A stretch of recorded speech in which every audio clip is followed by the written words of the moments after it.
Good afternoon, everybody. It's Friday again. I know. It happens once a week, guys. It happens once a week. Friday. It happens once a week. It's great. Magical it is. Magical.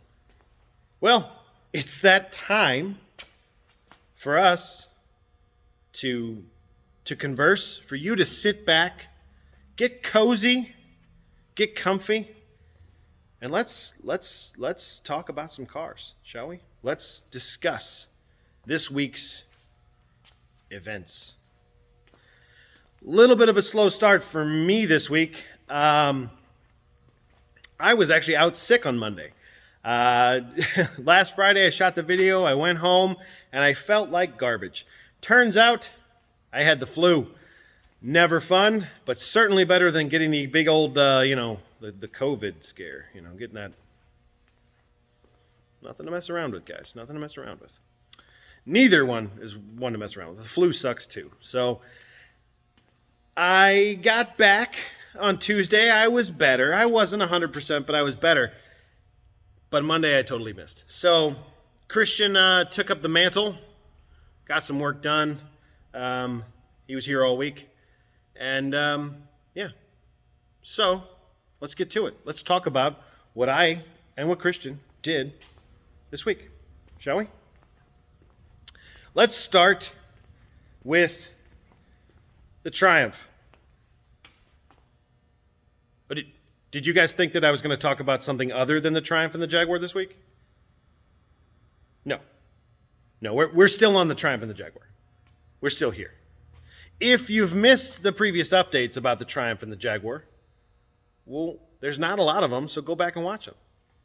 And, I know you should probably subscribe to this because I know you're excited to get more updates about the Triumph and the Jaguar. I promise you there will be other cars in these updates in the near future, but right now we are on the Triumph and the Jaguar, okay? So, let's kick off with the Triumph TR3. I got a lot done. I'm happy about it. That's the goal, right? Get the work done. Knock it out. Make it nice. Do it right. And that's what I did. You will notice we've got fenders. There's cops. No, ambulance. That's an ambulance. Oh, boy. Hope somebody's okay. We've got fenders on both sides of the car now. We got doors on both sides of the car now. And you will notice, if you have a keen eye, and you've been watching the videos, you'll notice that the reinforcement structure that was welded in is gone. That's a good sign, right? What does that mean for us? Well, it means we got a floor on both sides. Isn't that great? That's awesome, right? I like it. I like it when a plan comes together. So, got the floor welded in this week. Happy with that. Here's the thing. You can always kind of tell an amateur restoration from a professional by the little details, okay? That's usually what it is. It's the details. Amateurs sometimes, they do a pretty good job, but the professionals pay attention to those little details. And in this case, I'm going to tell you about one of the details that a lot of people skip over. I welded that floor in first, okay? Now, when I came to put this floor in, it fit just as well as the other one. It looked good. Didn't have to do a lot of trimming. Super happy. Now, I could have just burned that sucker in and been done. But instead, this is the detail.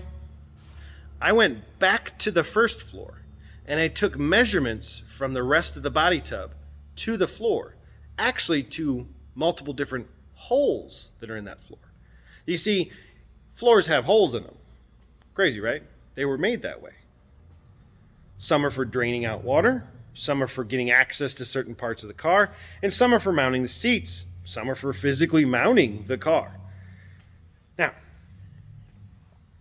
I measured all the holes on that side, and then I transposed my measurements to this side. And you know what I found? Well, I found that some stuff wasn't quite measuring up the same.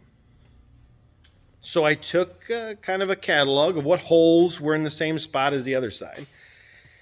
And I came to find out that there were 4 holes on the side I just installed that didn't line up. Now, easy fix, drill 4 new holes, which is what I did. That's the fix. However, in this case, these holes were actually the body mount holes, which are up yonder. They didn't line up. Now, I could have lined that panel up to the body mounts, and all other 10 holes that were on that floor would have not lined up with the other floor on the other side. So you would have had a seat that, when I mounted the seat, would have been an inch further forward than the passenger seat. And if there's any place you need room on one of these cars, it's on the driver's side. They got too big of a steering wheel, guys. Way too big of a steering wheel.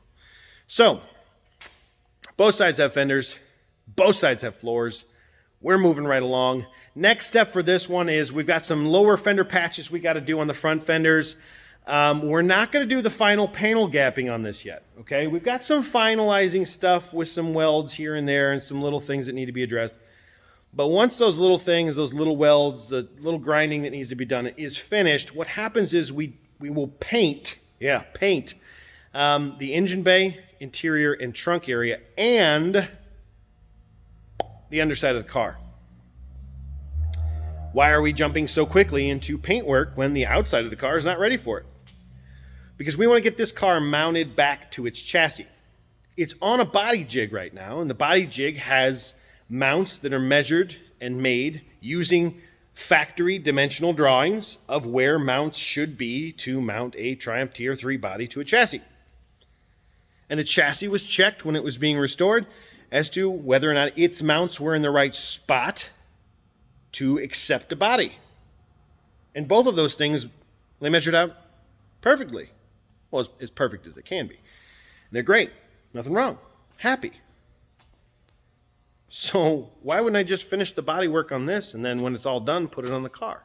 Well, number one, there's the risk of damaging things when the car's freshly painted and moving it to the body. But you can mitigate some of that. There's ways of doing that. That's fine. But the big one is, if I do all the panel gapping on this and I block sand and get everything flat and level and get everything looking great, if I take this off this cart and I put it on the chassis, all of those panel gaps are going to change. And it doesn't matter how identical the mount from the body jig to the chassis is, they're going to change. So, if they're going to change, we want them to change to the car, and we want them on the chassis so that when we gap the panels, they're gapped for that chassis. So this body will not come back off that chassis once I mount it to it. It's going to stay on it from then on out. So that's next for it. That's the next step in that car. That's the next big major step for that car. Okay? Now, Jaguar. Christian has done a number on this thing this week. You can see the top's down, but it's still not functioning as it's supposed to because it's a Jaguar from the 80s and they just don't like working as well as they should. But what he has done is the rear parcel shelf is in, rear speakers are in, side panels are in, our extra extension filler panels are in, and we have a temporary fitment of the center console. This is looking good, guys. We're really coming down the home stretch on this one. Everything kind of lined up pretty good. That rear console cubby box thing, that rear parcel shelf thing, that did need a little bit of extra adjustment on it. So we had to do some modifications to the car itself and a little bit of modifications to the actual shelf assembly. But she eventually slid right in. All the fasteners lined up. She looks good. It's getting to the end. It's getting to the end. We're getting to the finish line on that one. After the interior is in, we got to start sorting some electrical gremlins. We got a top that still doesn't function the way it's supposed to with the switch. Now I can make the top go up and down by hot wiring it. I can make the windows go up and down by hot wiring them. But I can't make all of those things work by the switch that they're supposed to work by.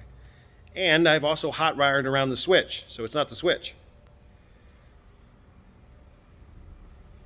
Should be fun. We think that it's still the top ECU, but we haven't ordered another one to give that a try yet. We want to get everything buttoned up before we start jumping on buying another one of those. Ooh, it's bright. So we'll get all the interior and stuff in this one. There's some other electrical gremlins that are concerning the courtesy lamps, the door lights, and the map lights. They randomly come on and just stay on for no apparent reason. So we've got some other things that are definitely working their voodoo in there. You know? Imagine that. A 1980s Jaguar with electrical problems? A British car with electrical problems? Huh. Yeah, I wouldn't believe it. Wouldn't believe it. Anyway, that is it for this week. That's it. That's all I got. I know you're looking forward to seeing more about, well, cars that aren't this Triumph and this Jaguar. I'm sure the owners are happy to see updates on these cars. They like that. But there's other cars here with other owners that also want their cars updated. We're getting there, okay? We're getting there. We'll be back on Lagonda Project by next month. I'm hoping to be on the MGA project by next month for sure. And we've got another car that will be coming in next month. It's been out. It's been getting some work done. We contracted that job out. We don't normally do that. We contracted that job out. And it'll be coming back here soon too. So we've got a lot on our plate.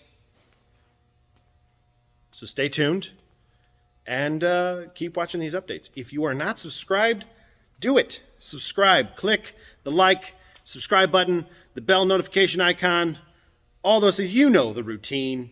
You know it. Just go do it. And I will be appreciative. So, thanks for watching. I hope you all have a great week. I hope you have a fantastic weekend. And I will see you next Friday. Bye.